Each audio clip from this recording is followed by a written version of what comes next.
Welcome back to another story on Infidelity Tales Lab. Before we begin, tell us, where in the world are you watching from? Now, let's dive into today's story. Chapter 1. The Foundation of Deception. Jordan Boyer had built his life on two unshakable pillars: family and loyalty. At 42, he commanded respect as the owner of Boyer Security Solutions, a firm that specialized in high-end personal protection and corporate security. His military background, 12 years as a Special Forces operative, had taught him that survival depended on reading people correctly and never showing weakness to those who might exploit it.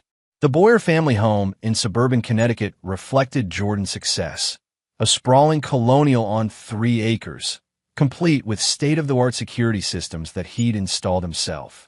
Diana Boyer, his wife of 16 years, had always appreciated the finer things their lifestyle afforded. She was beautiful, sophisticated, and had once been the perfect partner for a man building an empire. Their daughter Emma, 15, was the light of Jordan's world, intelligent, spirited, and the only person who could make the hardened former soldier smile without reservation. Jordan's business partner, Charles Fry, had been part of their lives for 8 years. The partnership had been born from necessity. Charles brought the financial acumen and political connections that Jordan's military efficiency alone couldn't provide. Charles was smooth where Jordan was direct, diplomatic where Jordan was forceful. At 38, Charles possessed the kind of effortless charm that opened doors and loosened tongues. He was unmarried, claiming his dedication to the business left no time for relationships, a statement that had always rung false to Jordan's trained ear. The warning signs had been there for months, hidden beneath the surface of their seemingly perfect life. Diana's new interest in yoga classes that ran unusually late. Her sudden enthusiasm for weekend spa retreats with friends Jordan had never met. The way she'd grown distant during family dinners. Her attention drifting to her phone with increasing frequency. Emma had begun spending more time in her room, claiming homework demanded her full attention. But Jordan had noticed the shadows under her eyes and the way she sometimes flinched when Diana entered the room. Jordan's instincts, honed by years of combat and security work, had been screaming that something was wrong. But he'd ignored them, choosing to believe in the illusion of domestic peace. That had been his first mistake, and in Jordan Boyer's world, mistakes had consequences. The Boyer security offices occupied the top floor of a downtown Hartford building, with windows offering a commanding view of the Connecticut River. Jordan had designed the space to reflect strength and competence. Polished granite surfaces, awards and commendation from his military service, and photographs of successful operations with high-profile clients. Charles's office adjoined his, separated by a glass partition that could be made opaque at the touch of a button. On this particular Tuesday morning in November, Jordan was reviewing contracts for a new client when Charles knocked on his door. His partner entered with his usual confident stride, but Jordan's trained eye caught the subtle tells. The slight tension around Charles's eyes, the way his smile didn't quite reach them, the almost imperceptible hesitation before speaking. "Morning, Jordan. I wanted to discuss the Henderson account. Their security needs are more complex than we initially thought." Charles settled into the chair across from Jordan's desk, crossing his legs in a gesture that seemed too casual. Jordan studied his partner's face while they discussed business details. Charles had always been smooth, but lately there was something different, an undercurrent of satisfaction that seemed disconnected from their professional successes. It was the look of a man who believed he was getting away with something significant. After Charles left for a client meeting, Jordan remained at his desk, thinking. His daughter Emma would be home from school by now, probably starting her homework in the kitchen while Diana prepared dinner. It was a routine that had once brought him comfort, but now it felt like a performance stage for his benefit. That evening, Jordan arrived home to find Diana in the kitchen, moving with unusual nervous energy. She was preparing his favorite meal, grilled salmon with asparagus, but her movements lacked their usual grace. Emma sat at the kitchen island with her textbooks spread out, but her concentration seemed forced. "How was school today, sweetheart?" Jordan asked, kissing the top of Emma's head. She looked up at him with eyes that seemed older than her 15 years. "It was fine, Dad. Just the usual drama." Diana's knife, paused for a fraction of a second as she diced vegetables. "What kind of drama?" she asked, her voice carefully neutral. Emma's gaze flickered between her parents. "Nothing important. Just friend stuff."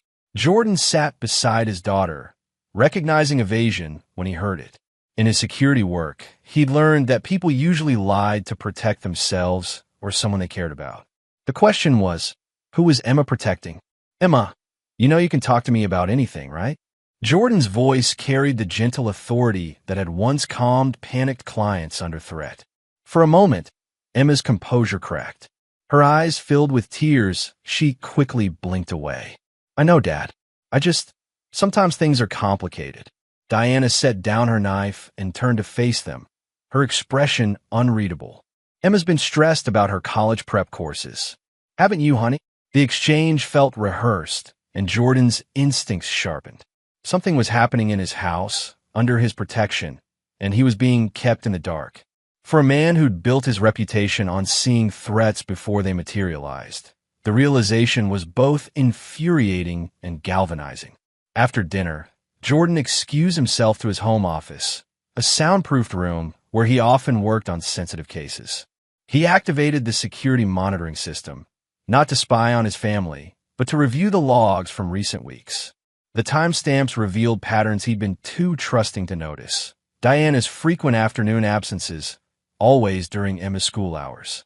Phone calls to numbers not in their family plan. And most telling, gaps in the home security footage that suggested someone with administrative access had been editing the records. Jordan Boyer had spent his career protecting others from betrayal and violence. Now, it seemed, the threat had invaded his own home. As he sat in the darkness of his office, illuminated only by the glow of multiple monitors, one truth crystallized in his mind. Whoever was playing games with his family was about to discover that Jordan Boyer was not a man who forgave or forgot. The hunter had become the hunted, and the predators stalking his family were about to learn why that was a fatal mistake. Chapter 2. Shadows of Truth. The next morning brought an unseasonable warmth to Connecticut, but Jordan Boyer felt a chill that had nothing to do with weather. He'd spent the night analyzing security footage and phone records, and the patterns emerging painted a picture he wasn't ready to accept. Diana's deceptions weren't random. They were systematic, coordinated, and most disturbing of all, they seemed to involve Emma's compliance. Jordan arrived at the office early, before Charles or their small staff. He activated his personal security protocols, something he developed during his military days. When trust was compromised, verify everything. Using skills that had once helped him track terrorists across hostile territory, he began tracing the digital footprints of his wife's recent activities. Diana's credit card records revealed charges at restaurants Jordan had never heard of, at times when she claimed to be at yoga or with girlfriends. The locations clustered around the Marriott downtown, the same hotel where Boyer Security occasionally housed clients requiring discreet protection.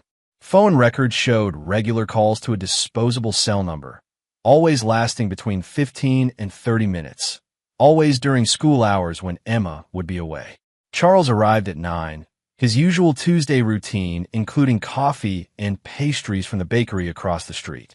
But today, Jordan noticed his partner's shoes, expensive Italian leather, the same brand Jordan had seen charged to Diana's credit card 3 weeks ago. A gift she claimed was for her brother's birthday. "Jordan, you're here early," Charles said, settling into his office. "Everything all right?" Through the glass partition, Jordan watched his partner's movements. Charles's phone buzzed, and he answered with a quick glance toward Jordan's office. The conversation was brief, but Jordan read his lips clearly enough to catch 2 words: not now. At 2:30 p.m., Jordan left the office claiming a client emergency. Instead, he drove to Emma's school, arriving just as classes ended. He parked across the street and waited, watching as students streamed out of the building. Emma appeared 20 minutes later, but instead of heading to the pickup area where Diana usually waited, she walked quickly toward the nearby Starbucks. Jordan followed at a distance, his training making him invisible among the afternoon shoppers.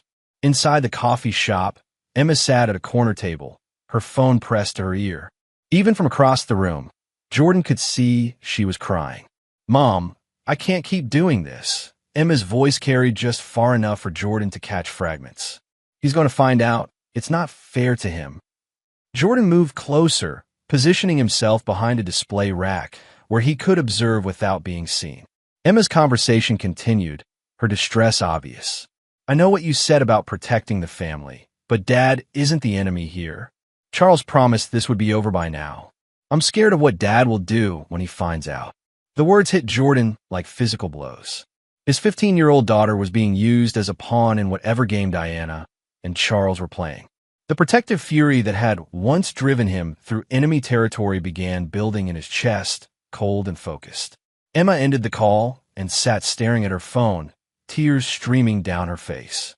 Jordan's first instinct was to go to her, to demand answers, to end whatever was causing her pain. But his tactical mind overruled emotion. Moving too quickly would alert Diana and Charles, possibly making things worse for Emma. He needed more information before he acted. Jordan left the coffee shop and drove to the Marriott downtown. Using his security credentials and a carefully constructed story about investigating a threat to one of their high-profile guests, he gained access to the hotel's security office.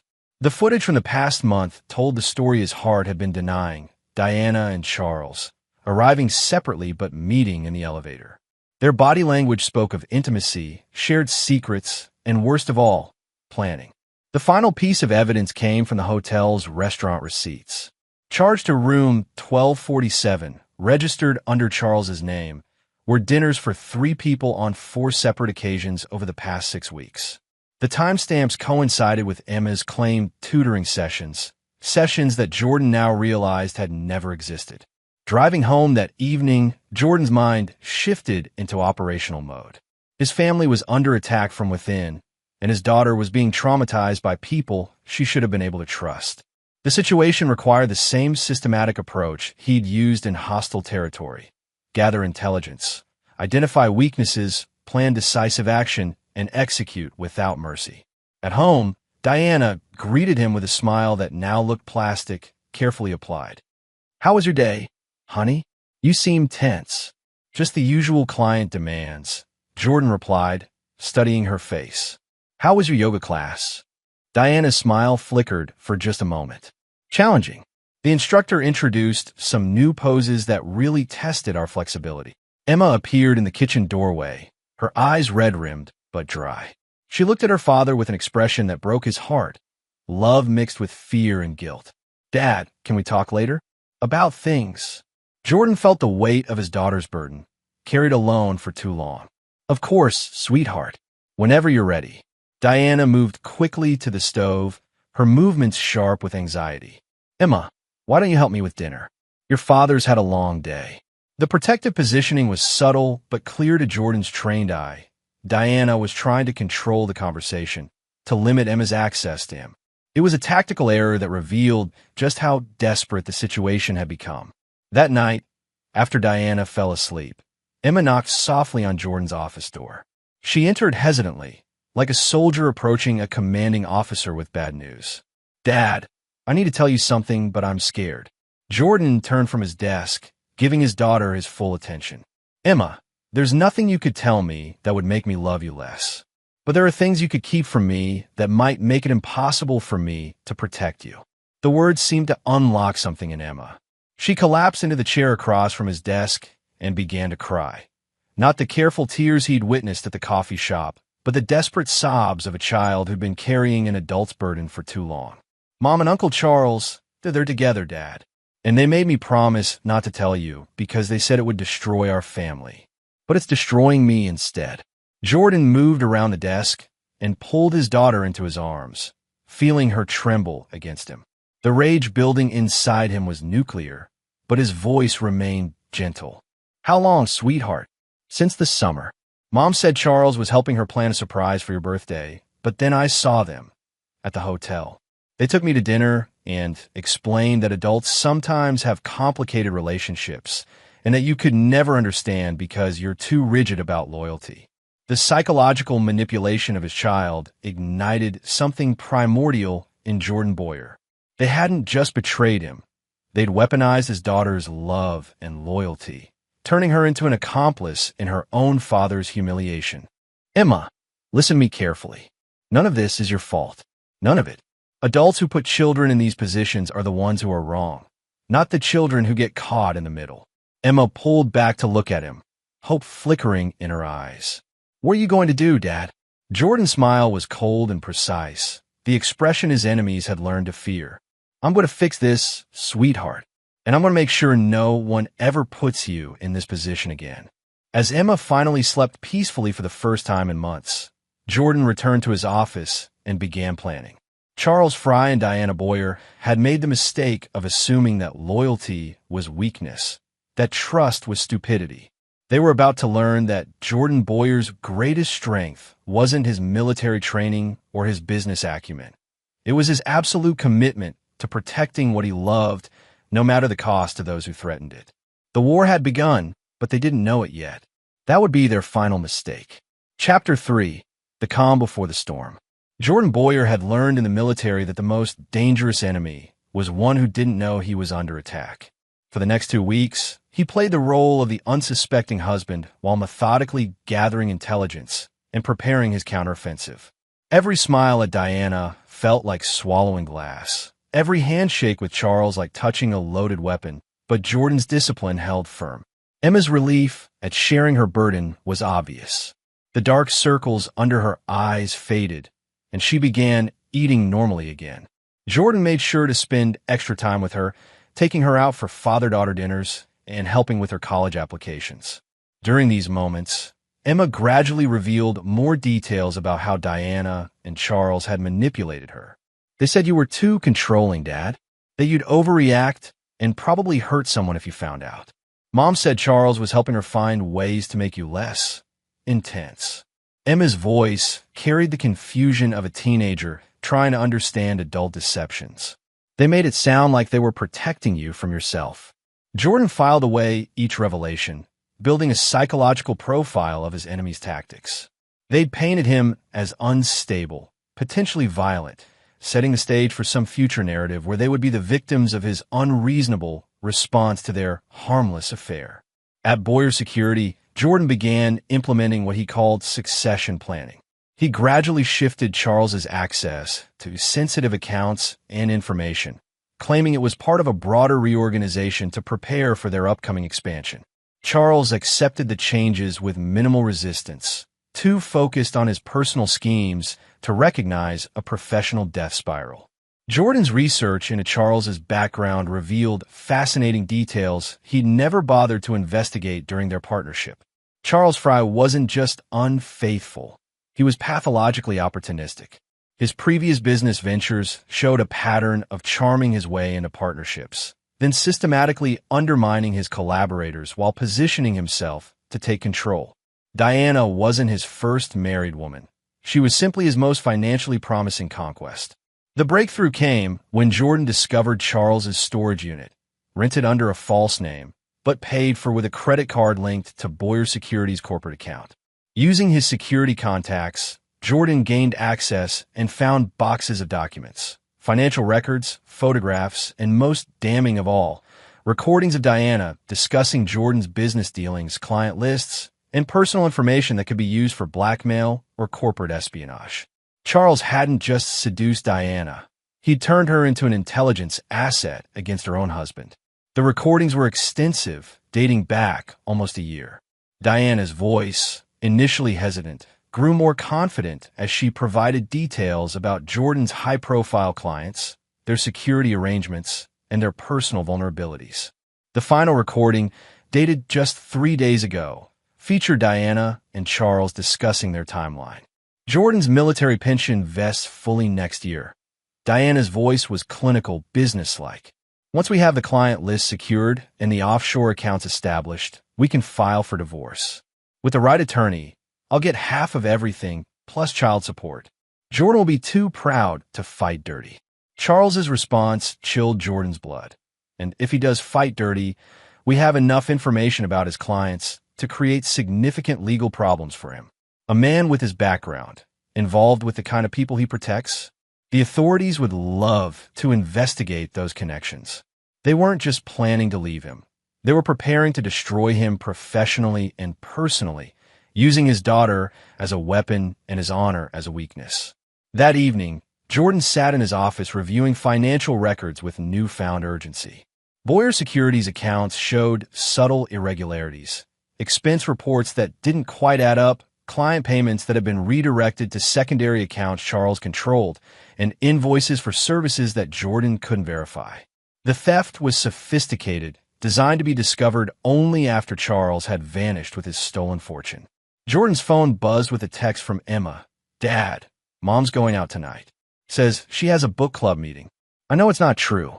The final confirmation came at 9:47 p.m. when Jordan's surveillance of the Marriott showed Diana entering the hotel lobby. She moved with the confident stride of a woman who believed her secrets were safe, her deceptions undetected. Jordan drove home and found Emma in the kitchen, pretending to study but clearly waiting for him.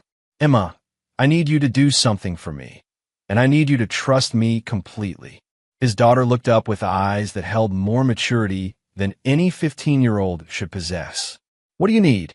"Tomorrow, I'm going to confront your mother and Charles. It's going to be ugly, and there will be consequences. I need you to stay with your Uncle Frank for a few days while I handle this."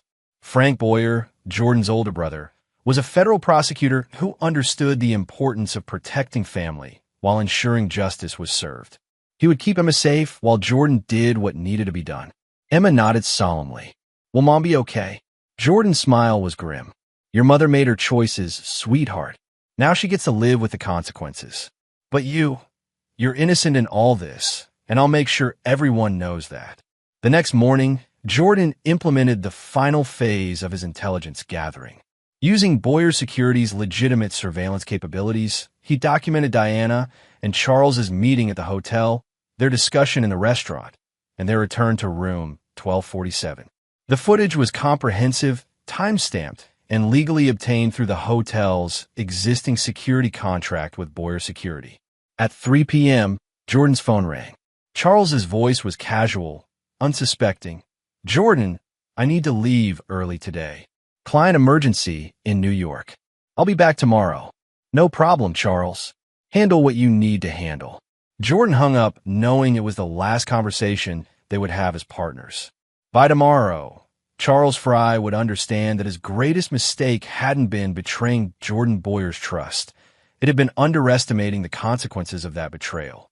That evening, Emma packed her bags for Uncle Frank's house, moving with the quiet efficiency of a soldier preparing for deployment. As Jordan drove her to her uncle's place, she asked the question he'd been dreading. "Dad, what are you going to do to them?" Jordan considered his answer carefully. Emma had been through enough trauma. She didn't need to carry the weight of his plans. "I'm going to make sure they can never hurt our family again. And I'm going to ensure that everyone understands what happens when people mistake kindness for weakness." Emma studied his profile in the dim light of the dashboard. "They really don't know you at all, do they?" Jordan's smile was cold and final. "No, sweetheart, they really don't." As he drove home alone, Jordan Boyer felt the familiar calm that had always preceded his most dangerous missions. Diana and Charles had spent months planning his destruction, using his daughter as a weapon and his trust as a tool. Tomorrow, they would discover that their carefully constructed plan had one fatal flaw. They had confused Jordan Boyer's capacity for love with his capacity for mercy. Those were two very different things, and the distinction was about to become brutally clear. Chapter 4. The Reckoning Begins. Jordan Boyer awoke at 5 a.m. on the day he would destroy his enemies. His routine was methodical, purposeful, the same preparation he'd followed before every high-stakes operation during his military service.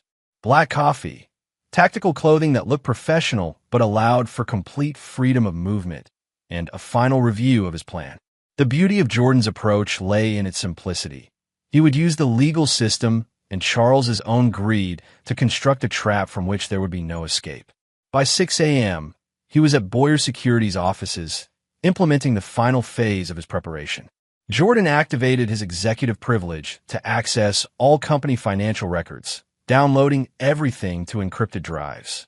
He then triggered the automated security protocol he'd installed years ago, a system that would lock Charles out of all company accounts and systems the moment Jordan entered a specific code. Charles would arrive at work to find himself digitally exiled from the company he'd been systematically robbing. At 7:30 a.m., Jordan placed a call to Detective Randy Connor of the Hartford Police Department's White-Collar Crime Division. Randy had been a client of Boyer Security, and Jordan had once saved his daughter from a kidnapping attempt by her non-custodial father. The debt of gratitude ran deep. "Randy, it's Jordan Boyer. I need to report corporate theft and fraud by my business partner. I have extensive documentation and surveillance footage. How quickly can you meet?" Within an hour, Detective Connor sat in Jordan's office reviewing the evidence.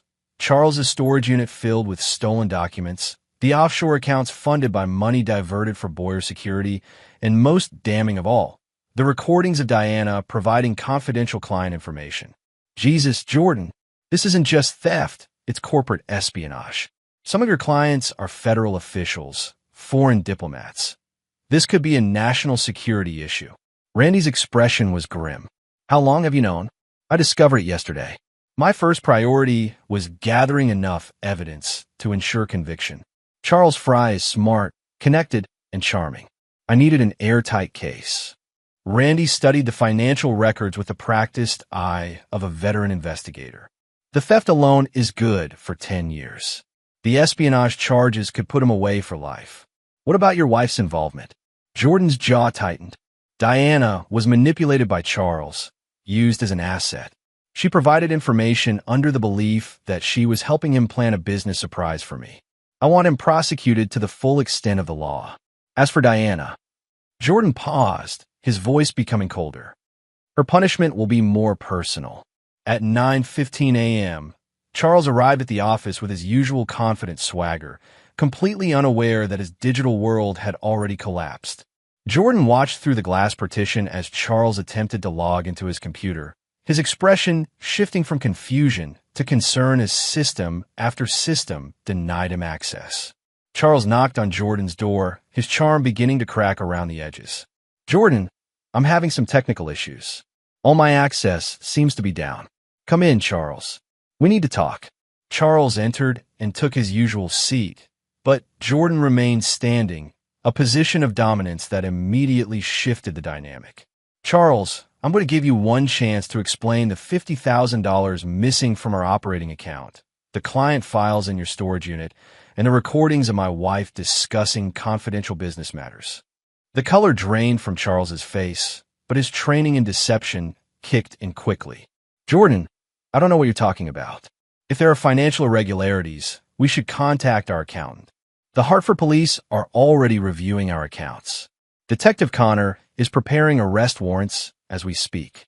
The only question now is whether you want to cooperate or let the federal authorities handle the espionage charges."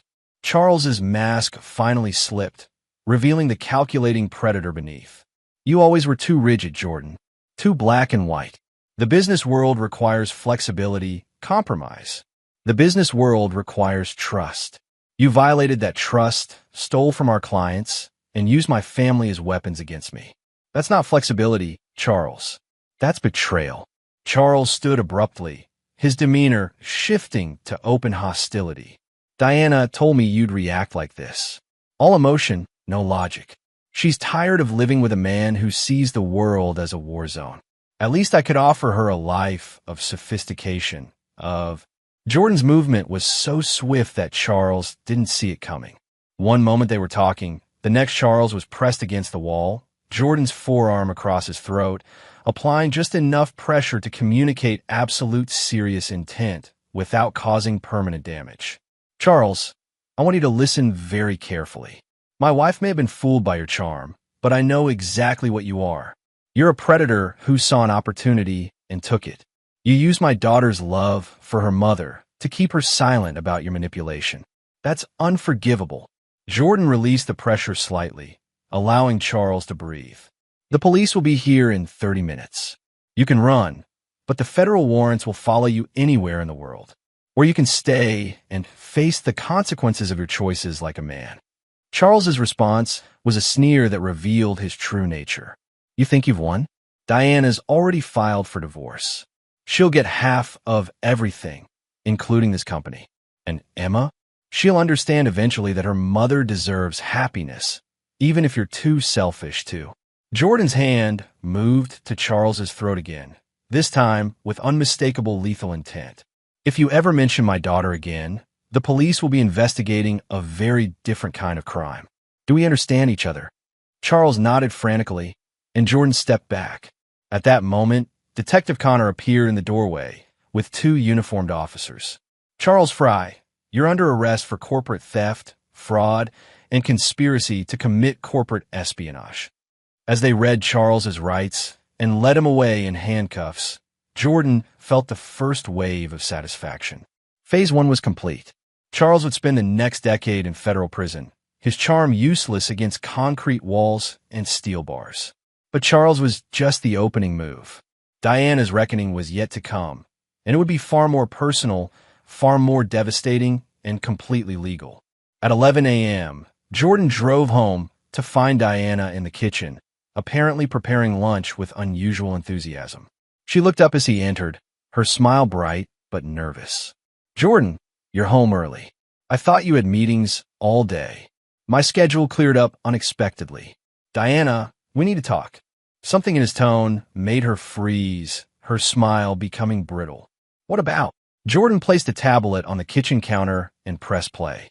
Diana's voice filled the room, discussing Jordan's clients and their security arrangements with Charles.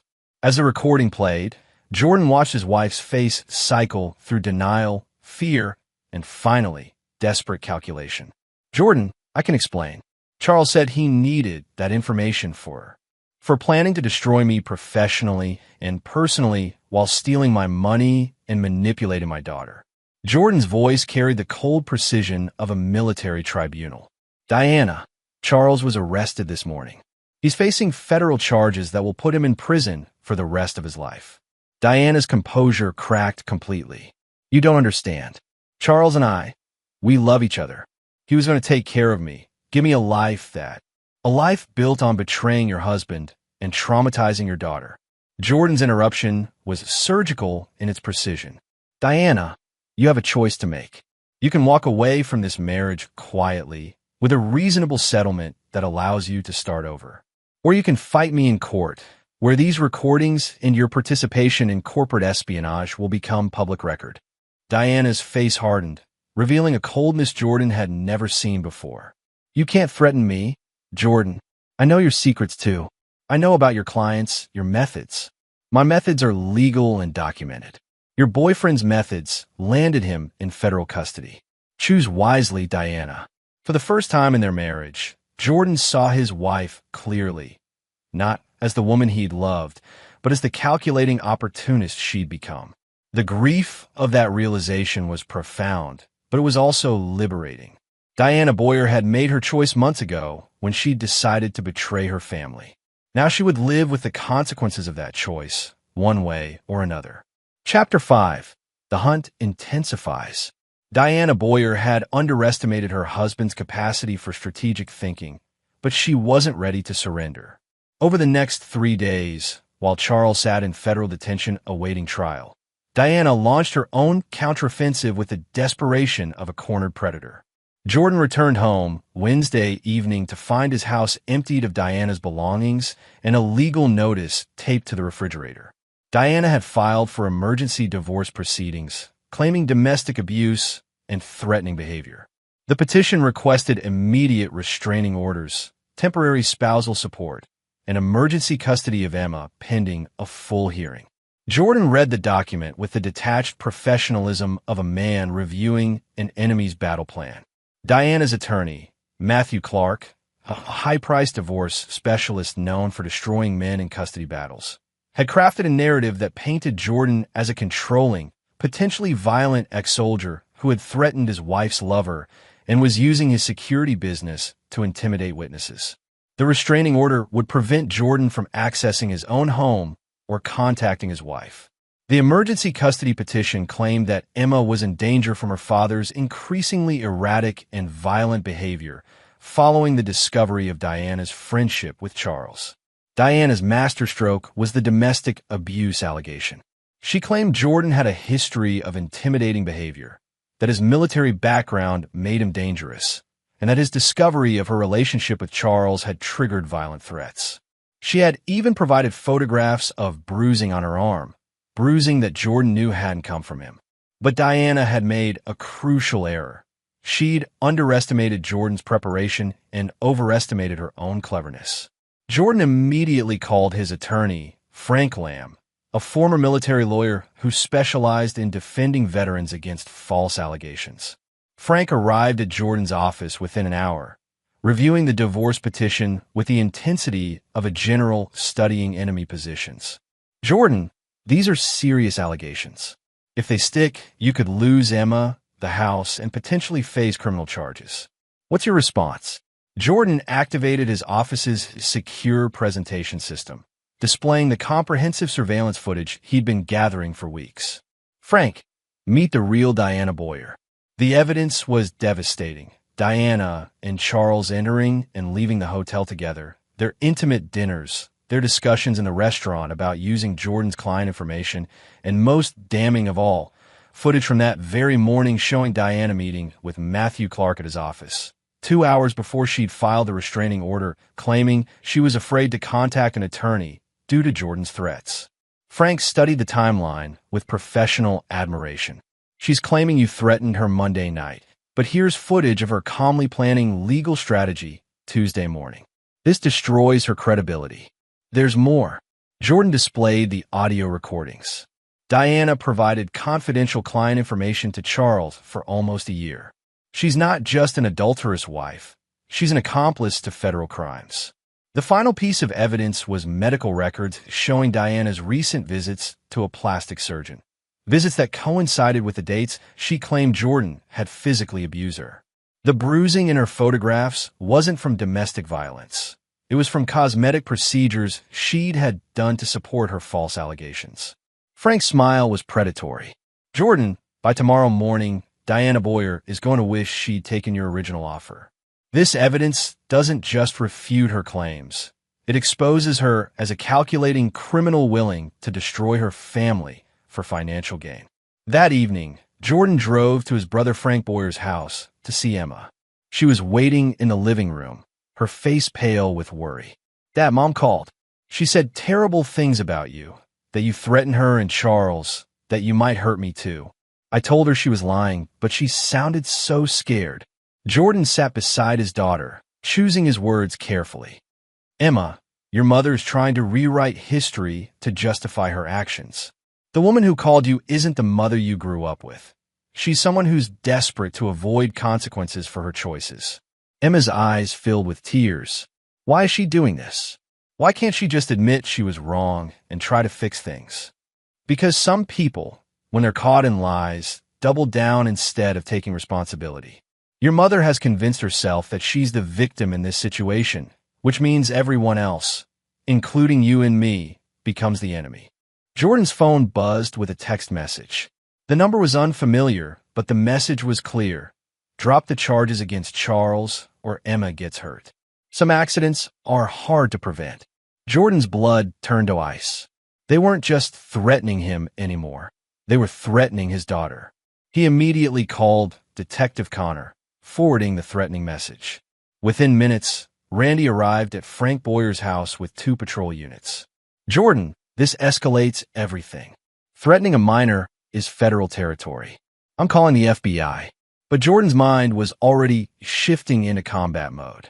Threatening Emma was the line that transformed this from a legal battle into a war. Diana and her allies had just declared war on his daughter, and they were about to learn what happened when someone made Jordan Boyer's child a target.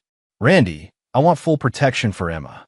Round-the-clock surveillance, the works. And I want to trace that phone number." The trace led to a burner phone purchased with cash, but Jordan's security cameras had recorded every vehicle that had passed his house in the past week. Cross-referencing the footage with the timestamp of the threatening message revealed a black sedan parked across from his house when the text was sent. The sedan was registered to a private investigator named Dean Nash, a man with a history of working for Matthew Clark's law firm on contested divorce cases. Dean's specialty was intimidation and evidence fabrication, exactly the kind of dirty tactics Diana's attorney was known for employing. Jordan's response was swift and merciless. Using his security firm's resources, he compiled a comprehensive dossier on Dean Nash, his history of witness intimidation, his connections to corrupt attorneys, and most importantly, his outstanding warrants in 2 other states for assault and extortion. By midnight, Dean Nash was in custody, arrested by federal agents on the outstanding warrants. His phone contained not just the threatening message to Jordan, but dozens of similar threats to other divorce targets, as well as recorded conversations with Matthew Clark discussing pressure tactics for reluctant clients. Matthew Clark's law practice collapsed overnight as the FBI raided his offices, seizing evidence of systematic witness intimidation, perjury, and extortion. Diana had chosen the wrong attorney, one whose criminal activities would now expose her own false allegations to federal scrutiny. But Diana's most devastating mistake was yet to be revealed. In her desperation to destroy Jordan, she had contacted Charles in federal detention, offering to provide additional information about Jordan's business in exchange for Charles's testimony against her husband. Federal prisons record all inmate communications. Diana's conversations with Charles, promising to fabricate evidence and perjure herself in court, were now part of the federal investigation into Charles's crimes. When Jordan received the call from Detective Connor Thursday morning, the satisfaction in his voice was unmistakable. "Jordan, Diana Boyer was arrested an hour ago on federal charges of conspiracy, obstruction of justice, and witness tampering. Her communications with Charles Fry constitute additional crimes beyond the original espionage charges." Jordan felt the cold satisfaction of a mission completed successfully. Diana had escalated the conflict, threatened his daughter, and chosen to fight dirty. Now she would face the consequences of those choices in federal court, where her charm and manipulation tactics would be useless against the weight of recorded evidence. But the war wasn't over yet. Diana still had allies, people who believed her version of events, people who might be willing to help her escape the consequences of her actions. Jordan Boyer had learned long ago that victory wasn't achieved by defeating the primary enemy. It was achieved by eliminating every threat to the people he protected. Diana Boyer and Charles Fry were neutralized, but their network of enablers and accomplices remained. Jordan's hunt was just beginning, and before it ended, everyone who had participated in threatening his daughter would understand why that had been a fatal mistake. Chapter 6: The Dominoes Fall. With Diana in federal custody and Charles facing life imprisonment, Jordan Boyd turned his attention to the broader network that had enabled their betrayal. His military training had taught him that individual enemies were rarely isolated threats. They were part of systems that required complete dismantling to ensure lasting security. Jordan's investigation revealed that Diana and Charles's relationship wasn't just personal. It was part of a larger scheme involving Matthew Clark's law firm. Clark specialized in orchestrating high-asset divorces by first destroying the target spouse through character assassination, false allegations, and systematic intimidation. Diana hadn't just been an adulterous wife. She'd been recruited as an asset in a criminal enterprise. The FBI's raid on Clark's offices revealed the scope of the operation. Over the past 5 years, Clark's firm had stolen millions from divorce targets through fabricated evidence, witness intimidation, and judicial corruption. Diana and Charles's plan to destroy Jordan wasn't unique. It was a proven business model that had victimized dozens of successful men across Connecticut. Jordan's security firm became the federal investigation's unofficial headquarters. His surveillance capabilities, combined with his access to high-level corporate and government security networks, provided investigators with evidence that would have taken them months to gather independently. The investigation revealed that Dean Nash, the private investigator who had threatened Emma, was just one of several criminals Clark employed for intimidation work. The network included corrupt court officials, compromised forensic accountants, and even a judge who had been taking bribes to rule in Clark's favor during custody hearings. As federal agents made arrests across the state, Jordan received a call that would reshape his understanding of the entire situation. "Mr. Boyer, this is Agent Jennifer Delaney with the FBI. We need to discuss your daughter Emma's role in this investigation." Jordan's blood chilled. "My daughter is 15 years old. She's not involved in any criminal activity. No, sir, she's not. But she's been recording conversations with your wife for the past 2 months. Emma Boyer has been working as an unofficial informant, gathering evidence of her mother's criminal activities. The revelation hit Jordan like a physical blow. Emma hadn't just been a victim of Diana and Charles's manipulation. She'd been actively working to expose them, carrying the burden of evidence gathering alone while protecting her father from the truth until she could ensure his safety. Agent Delaney continued. Emma contacted us 6 weeks ago through the FBI's anonymous tip line. She provided recordings of her mother discussing plans to frame you for domestic abuse, fabricate evidence, and coordinate with Charles Fry to steal your business assets. Your daughter has been incredibly brave, Mr. Boyer. Jordan drove immediately to his brother's house, where Emma was waiting with the composed demeanor of a young woman who had been carrying adult responsibilities for too long. Dad, I'm sorry I didn't tell you everything, but I knew if you acted too quickly, they might escape or hurt someone. I needed enough evidence to make sure they couldn't wiggle out of the consequences. Jordan pulled his daughter into his arms, overwhelmed by pride and horror at what she'd endured. Emma, you shouldn't have had to handle this alone. But I wasn't alone, Dad. I had Uncle Frank helping me understand the legal issues, and Agent Delaney made sure I knew how to safely record conversations without putting myself in danger. I learned from the best. You taught me that protecting family means sometimes doing hard things. Emma's recordings were devastating. Diana discussing her plans to claim domestic abuse, her coordination with Matthew Clark to fabricate evidence, and most chilling of all, her willingness to destroy Jordan professionally even if it meant Emma would lose her college fund and future opportunities. She kept saying I'd understand when I was older. Emma's voice was steady but cold. That sometimes you have to sacrifice some people to save others. She said Dad was too rigid to adapt to changing circumstances, so removing him was actually a kindness. The psychological manipulation of his daughter ignited something primal in Jordan. Diana hadn't just betrayed him. She'd attempted to corrupt Emma's moral compass, turning her into an accomplice in her own father's destruction. But Emma had instead become the architect of her mother's downfall, gathering evidence with the patience and precision of a trained intelligence operative. Jordan realized his daughter had inherited more than just his protective instincts. She'd inherited his strategic mind and his unwavering commitment to justice. Over the next week, the arrest continued. Judge Milton Shepard, who had presided over dozens of Clark's divorce cases, was arrested for accepting bribes and fixing custody decisions.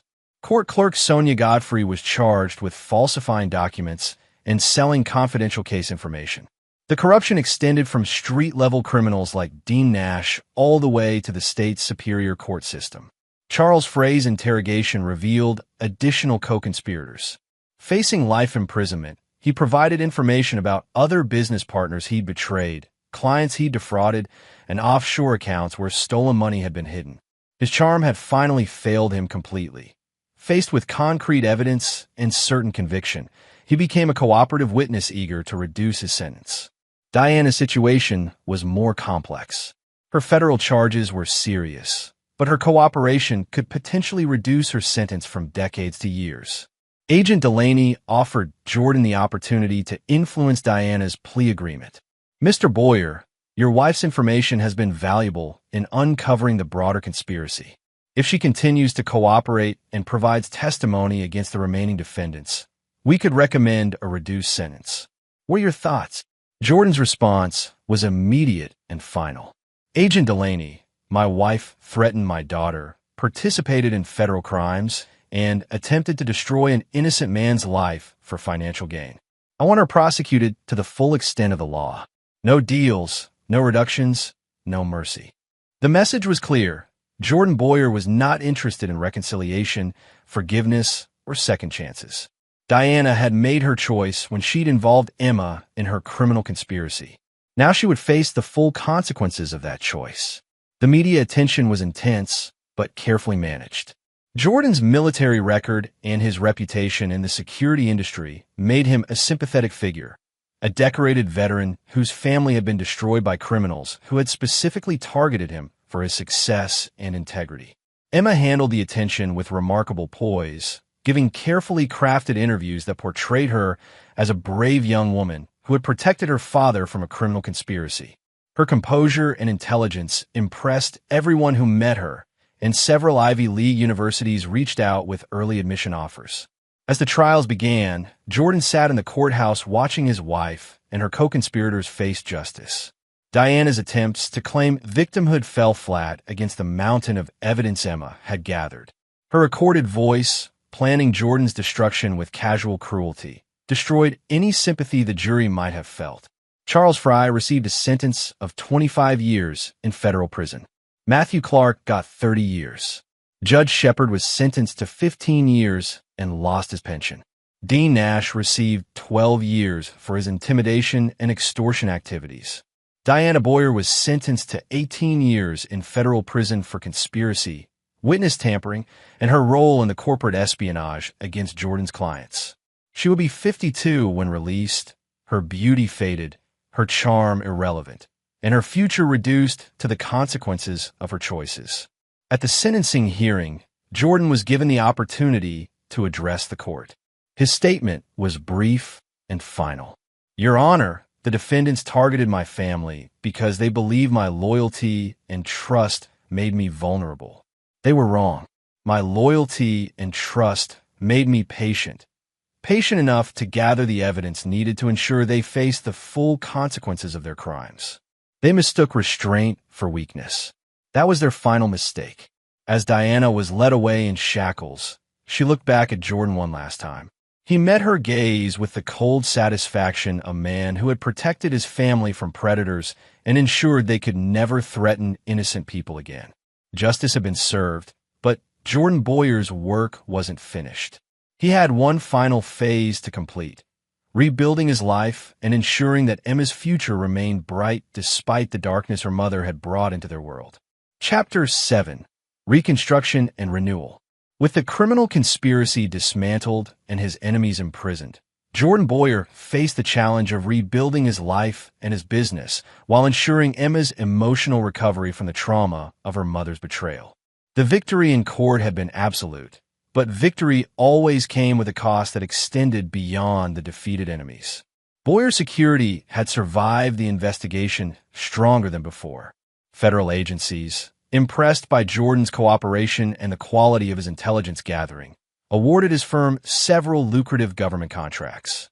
The publicity from the case, carefully managed to emphasize Jordan's integrity and Emma's courage, brought new high-profile clients who valued working with a man who had proven his loyalty under the ultimate test. Jordan restructured the company completely, installing multiple oversight systems to prevent any future partner from gaining the access Charles had abused. He promoted several trusted employees to leadership positions and established an employee ownership program that gave his people a stake in the company's success. Emma's recovery was Jordan's primary concern. Despite her remarkable strength during the investigation, she was still a 15-year-old girl who had lost her mother to federal prison and learned that the woman who raised her was capable of profound cruelty. Jordan arranged for her to work with Dr. Melinda Ballard, a psychologist who specialized in helping children of incarcerated parents. Emma is processing grief for a mother who is still alive but essentially dead to her, Dr. Ballard explained to Jordan during one of their consultations. She's mourning not just the loss of Diana, but the realization that the Diana she loved may never have existed at all. Emma threw herself into her studies and college preparation with the same intensity she'd brought to gathering evidence against her mother. Her early admission offers had grown to include Harvard, Yale, and MIT. Institutions impressed not just by her academic record, but by her demonstration of character under extraordinary circumstances. One evening, as Jordan was reviewing security protocols in his home office, Emma knocked on the door with an expression he'd learned to recognize. She had something important to discuss. "Dad, I've been thinking about Mom's sentencing hearing. When she looked back at you, what did you feel?" Jordan considered his answer carefully. Emma deserved honesty, but she also deserved protection from the darker aspects of his psychological makeup. "I felt satisfied that justice had been served. Your mother and her accomplices will never be able to hurt innocent families again. But did you feel sad or angry or anything else? Jordan studied his daughter's face, recognizing that she was trying to understand her own complex emotions about her mother's fate. Emma, I felt relief. For months, I had been living with enemies in my own house, threats to the person I love most in the world.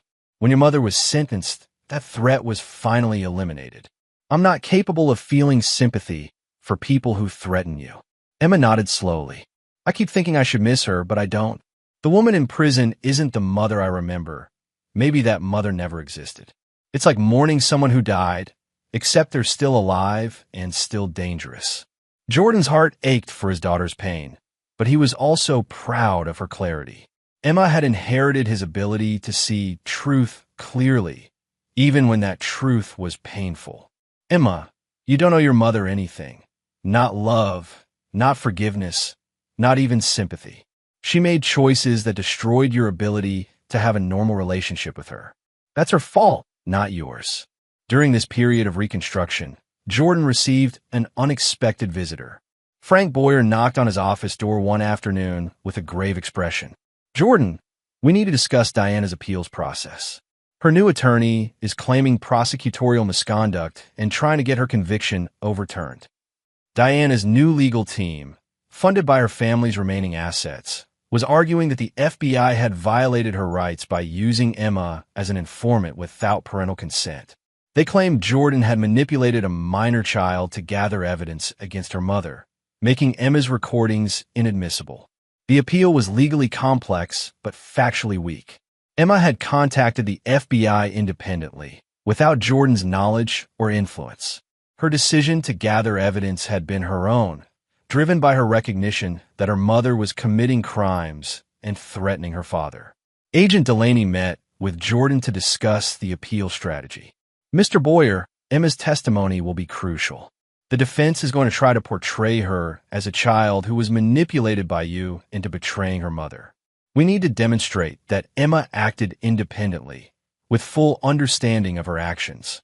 Emma's response to the appeal was characteristically direct. Dad, Mom's lawyers want to claim I was too young to understand what I was doing? Let them try. I'll testify about every conversation, every lie, every threat she made. I'll show the jury exactly how well I understood the situation. The appeals hearing became a second trial, with Emma as the star witness. Her testimony was devastating to Diana's claims of innocence. Speaking clearly and confidently, Emma described her mother's criminal activities, her manipulation tactics, and her willingness to destroy Jordan professionally and personally. Diana's attorneys try to portray Emma as a confused child manipulated by an overly controlling father. Emma's response destroyed that narrative completely. I wasn't manipulated by my father. I was protecting him from my mother's criminal conspiracy. My father never asked me to gather evidence. I did it because I recognized that my mother was planning to commit federal crimes, and I wanted to prevent them. The appeals court rejected Diana's petition unanimously. Her conviction stood, her sentence remained unchanged, and her legal options were exhausted. Diana Boyer would spend the next 18 years in federal prison, with no possibility of early release and no chance of overturning her conviction. As they left the courthouse after the appeals hearing, Emma walked beside Jordan with the confident stride of a young woman who had faced the worst life could offer and emerged stronger. Dad, I know this sounds strange, but I'm grateful this happened. Not for the pain it caused, but for what it taught me about people, about loyalty, about the difference between love and manipulation. Jordan felt immense pride in his daughter's wisdom and strength. Emma had been tested in ways no child should face, but she had emerged with her moral compass intact and her understanding of justice crystallized. Emma, you've learned lessons that will serve you well in life. You know how to recognize predators, how to gather evidence, how to protect the people you love. Most importantly, you know the difference between strength and cruelty, between justice and revenge. That evening, as Jordan sat in his home office reviewing the final legal documents that closed the appeals process, he reflected on the completeness of his victory. Diana and Charles were imprisoned. Their co-conspirators had been destroyed, and Emma was thriving despite the trauma she'd endured. But Jordan's satisfaction wasn't just about winning. It was about the thoroughness of the victory. His enemies hadn't just been defeated. They had been utterly annihilated. Their reputations were destroyed, their futures were eliminated, and their ability to threaten innocent people had been permanently removed. The military had taught Jordan that half measures in dealing with enemies only created future problems. By pursuing complete victory, by showing no mercy to those who had threatened his daughter, he had ensured that no one would ever mistake his love for weakness again. Diana Boyer had learned too late that Jordan's capacity for love was matched only by his capacity for absolute, merciless justice. The lesson had cost her everything, but it would serve as a warning to anyone else who might consider threatening the Boyer family. Chapter 8. The Final Judgment. 2 years after Diana's conviction, Jordan Boyer had rebuilt his life into something stronger and more purposeful than before. Boyer Security had expanded internationally, with Emma working part-time in the company while completing her senior year of high school.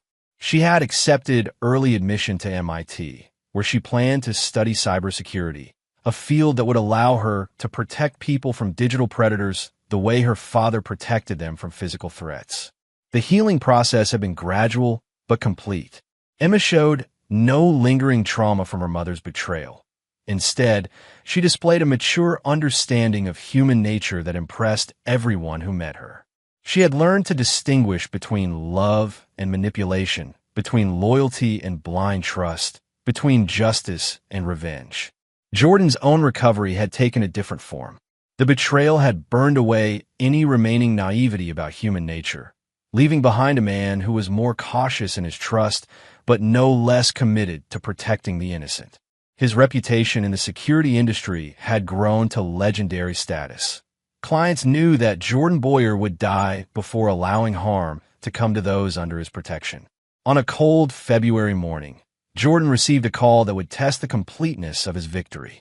Diana had been transferred to a minimum security facility after serving 2 years of her 18-year sentence, and she was requesting a meeting with Emma. Agent Delaney delivered the message with careful neutrality. Mr. Boyer, Diana claims she's found religion in prison and wants to apologize to Emma for the trauma she caused. The prison chaplain supports her request, and her rehabilitation counselors believe the meeting could be therapeutic for both mother and daughter. Jordan's response was immediate and final. Agent Delaney, my daughter owes that woman nothing. Not her time, not her attention, and certainly not her forgiveness. Diana Boyer gave up any right to contact Emma when she chose to involve her in criminal activities. But Emma, now 17 and preparing for college, had different ideas. Dad, I want to meet with her. Not to forgive her, and not because I miss her, but because I want her to see exactly what she lost when she chose to betray our family.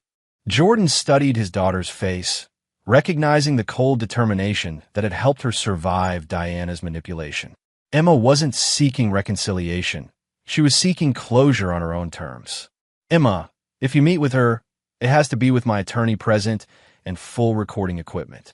I won't have her manipulating you again. Dad, she can't manipulate me anymore. I know exactly what she is now, and I want her to know that I know. The meeting was arranged for the following week at the Federal Correctional Facility. Jordan, Emma, and Frank Lamb sat across from Diana in a sterile conference room, with federal marshals monitoring the conversation and recording equipment documenting every word. Diana had aged significantly during her 2 years in prison. Her carefully maintained beauty had faded, replaced by the hard edges of a woman learning to survive in an unforgiving environment. But her eyes still held the calculating intelligence that had once fooled Jordan into thinking she loved him. Emma, sweetheart, I've thought about you every day since. Don't call me sweetheart. Emma's interruption was cold and precise. You lost the right to use endearments when you chose to involve me in your criminal conspiracy against my father. Diana's composure cracked slightly. Emma, I know you're angry, but if you could just understand. I understand perfectly. You seduced Charles Fry, provided him with confidential information about Dad's business, planned to frame Dad for domestic abuse, and used me as a weapon to keep him from discovering your crimes. I understand everything, including the fact that you're only sorry you got caught." Jordan watched with fierce pride as his daughter systematically destroyed Diana's attempts at manipulation. Emma had learned to see through emotional appeals and focus on facts and evidence. Diana tried a different approach. "Emma, I made mistakes, but I'm your mother. Doesn't that mean anything to you?" Emma's response was delivered with surgical precision. "A mother protects her children from harm. You expose me to criminal activities, psychological manipulation, and the trauma of keeping secrets that could have destroyed our family. You're not my mother. You're a criminal who happened to give birth to me." The words hit Diana like physical blows. Her carefully constructed image of herself as a victim of circumstances crumbled under Emma's clear-eyed assessment of her actions. "I spent months recording your conversations, documenting your crimes, and protecting Dad from your manipulation. While you were planning to destroy him, I was gathering the evidence that would destroy you instead. Do you know what that taught me? It taught me that real love means protecting people, not using them." Diana's eyes filled with tears, but Emma remained unmoved. "You're crying because you finally understand the consequences of your choices. Dad taught me that actions have consequences, that loyalty matters, and that family means protecting each other. You taught me what betrayal looks like and how to recognize it in the future." Frank Lamb observed the exchange with professional admiration. Emma was conducting herself like an experienced prosecutor, methodically demolishing Diana's attempts at emotional manipulation while maintaining complete control of the conversation. Diana made one final attempt. "Emma, I'm still your mother. When I get out of prison, when you get out of prison, I'll be 29 years old with a career, possibly a family of my own, and 16 years of experience living without you in my life. You'll be a stranger who shares some of my DNA and nothing else." Emma stood to leave, her posture reflecting the confidence of a young woman who had faced the worst life could offer and emerged stronger. "I came here today to make sure you understand exactly what you lost when you chose to betray our family. You lost a daughter who loved you, a husband who protected you, and a life that most people would consider a blessing. You traded all of that for a criminal who's serving 25 years in federal prison." Diana's composure finally broke completely.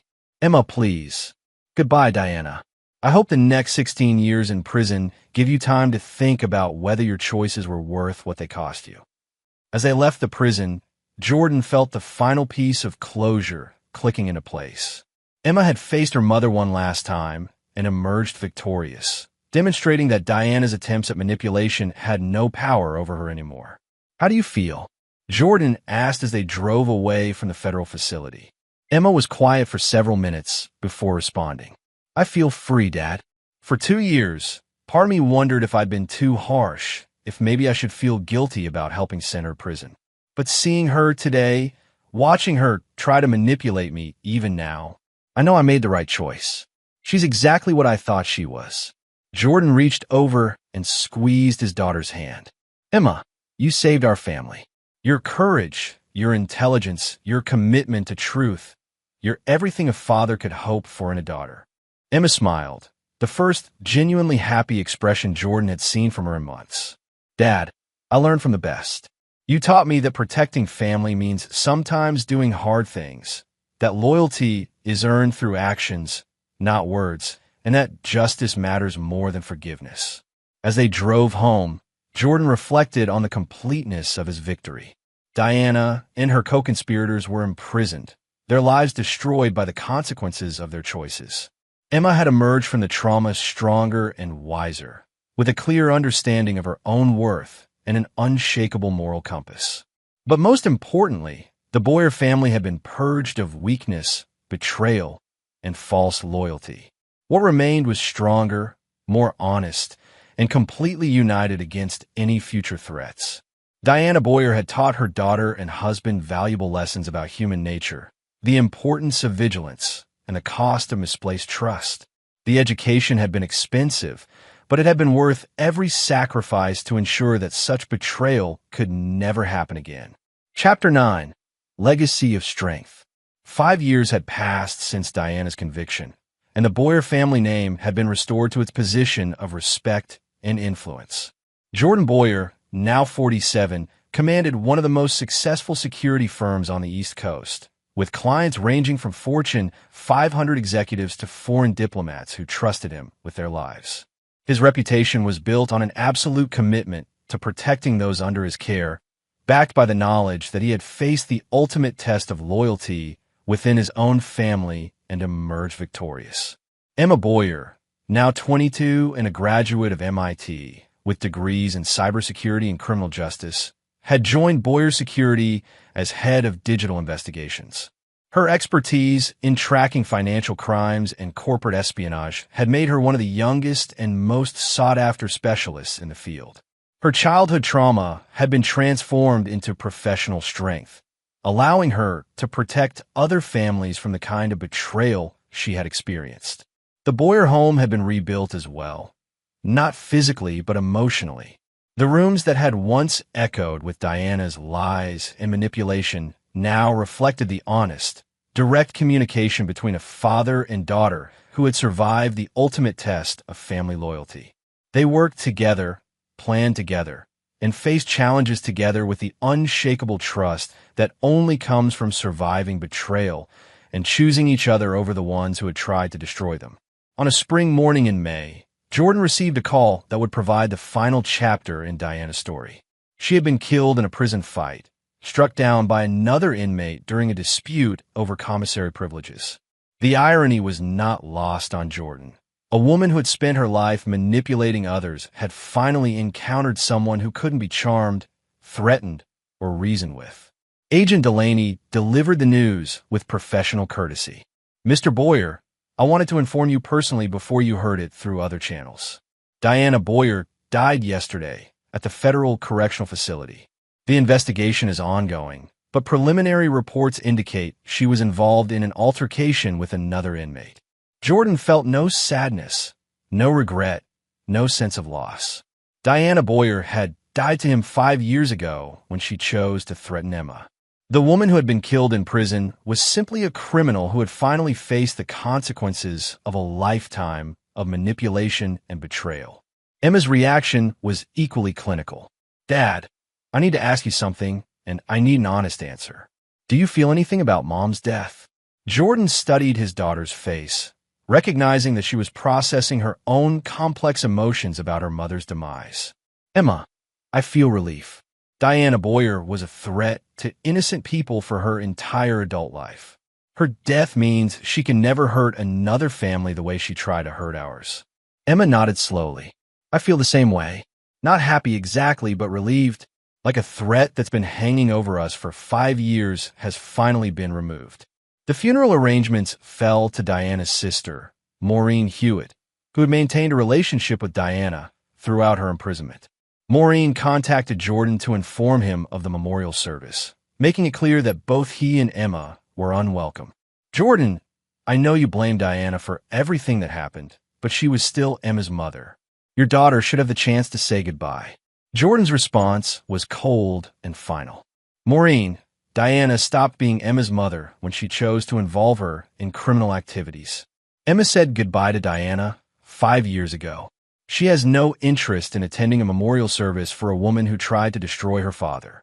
Emma confirmed Jordan's assessment when Maureen called her directly. "Aunt Maureen, the woman you're mourning isn't the same person who raised me. That woman died when she chose Charles Fry over her family. I'm not going to pretend otherwise to make other people feel better." The memorial service was sparsely attended. A few family members who had remained loyal to Diana despite her crimes, and some prison acquaintances who barely knew her. The obituary in the local newspaper was brief and factual, listing her survivors and the basic facts of her life, while omitting any mention of her criminal activities or the destruction she had caused. Charles Fry remained in federal prison, serving his 25-year sentence with no possibility of parole. The last Jordan had heard, Charles was working in the prison library, his charm and sophistication reduced to helping illiterate inmates write letters to their families. His appeals had been exhausted, his assets seized, and his future reduced to the concrete and steel that would contain him until he was an old man. Matthew Clark had died of a heart attack during his second year in prison, his body unable to handle the stress of incarceration after a lifetime of luxury and corruption. His law firm had been dissolved, his assets distributed to his victims, and his legacy reduced to a cautionary tale about the consequences of using the legal system to victimize innocent people. Dean Nash had been released after serving 8 years of his 12-year sentence, but his reputation was destroyed and his ability to find work severely limited. Jordan occasionally received reports that Nash was working as a security guard at a shopping mall, a fitting in for a man who had once threatened a federal agent's daughter. The network of corruption that had enabled Diana and Charles's crimes had been completely dismantled. Judge Milton Shepard died in prison, having lost his pension, his reputation, and his freedom. Court clerk Sonia Godfrey served 4 years and was released to a life of poverty and obscurity. Her career in the legal system permanently ended. As Jordan reflected on the complete destruction of his enemies, he felt the satisfaction of a mission accomplished with perfect efficiency. Every person who had threatened his family, who had enabled Diana's betrayal, who had participated in the conspiracy against him, had faced consequences that perfectly matched their crimes. Emma had grown into a woman of remarkable strength and clarity. Her childhood trauma transformed into professional expertise and unshakable moral courage. She was dating a fellow MIT graduate, a young man named Ryan who worked in cybersecurity for the Department of Defense.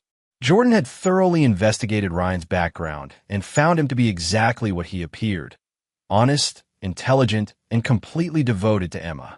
"Dad," Emma said one evening as they reviewed case files in Jordan's home office, "do you ever think about what would have happened if Mom had just been honest about her feelings? If she had asked for a divorce instead of trying to destroy you?" Jordan considered the question carefully. "Emma, your mother wasn't capable of honesty. She was a predator who saw our family as an opportunity to be exploited. Even if she had asked for a divorce, she would have tried to manipulate the situation to her advantage. The betrayal was inevitable because it was part of her nature." Emma nodded, her understanding of human psychology refined by years of studying criminal behavior. "I've learned to recognize the signs now. The way predators test boundaries, the way they try to isolate their targets from support systems, the way they gradually escalate their manipulation. Mom followed the textbook pattern perfectly." Jordan felt immense pride in his daughter's wisdom and strength.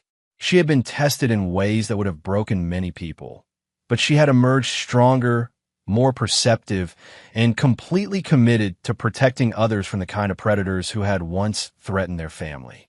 Boyer Security had become more than just a business. It was a legacy of strength, integrity, and absolute commitment to protecting the innocent. Emma would inherit the company eventually, but she had already earned her place as Jordan's partner and equal through her intelligence, courage, and unwavering loyalty. As Jordan looked around his home office, filled with awards, photographs of successful operations, and evidence of a life spent protecting others, he felt the deep satisfaction of a man who had faced the ultimate test and emerged victorious. His enemies were dead, imprisoned, or destroyed. His daughter was strong, successful, and completely loyal. His business was thriving, and his reputation was unshakable. Diana Boyer had taught him valuable lessons about trust, loyalty, and the importance of vigilance in protecting family. The education had been expensive, but it had been worth every sacrifice to ensure that such betrayal could never happen again. Jordan Boyer had learned that love and loyalty were not weaknesses to be exploited. They were strengths that, when properly protected and fiercely defended, could overcome any enemy and survive any betrayal. The war was over. Jordan Boyer had won completely, and his victory would echo through generations of his family, teaching them that some things, loyalty, integrity, the protection of innocence,